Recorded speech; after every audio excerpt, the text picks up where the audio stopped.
एक बार की बात है।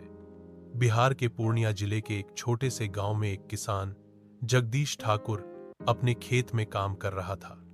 जगदीश एक ईमानदार और मेहनती किसान था जो अपने परिवार के लिए खुश था, अली लाना चाहता था।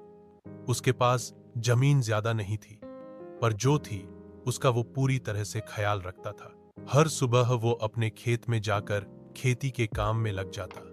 गर्मी हो या सर्दियां, उसके यह काम की कोई छुट्टी नहीं थी।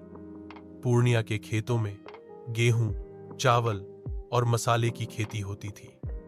जगदीश ने भी अपने खेत में ये सब उगाने का फैसला किया था, पर कुछ नए तरीके अपनाकर उसने नए जैसे जैविक खेती के तरीके अपनाए जो उसकी खेती को ज्यादा फायदा दे रहे थे। घर के पास ही एक छोटी सी नदी थी जहां वो पानी भरकर अपने खेत में लगाता था।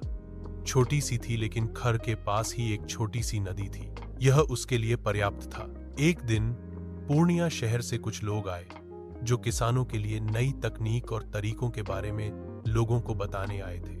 जगदीश भी उनसे मिलने गया।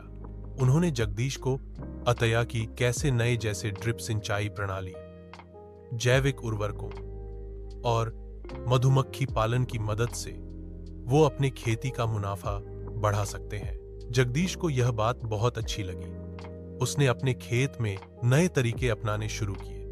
उसने ड्रिप सिंचाई लगवाई और मधुमक्खी पालन भी शुरू कर दिया। धीरे धीरे उसके खेत का मुनाफा बढ़ गया। उसके खेतों में गेहूं और चावल के साथ मधुमक्खी पालन की चेहरे से शहद भी बनने लगा। जगदीश का नाम पूरे गांव में मशहूर हो गया।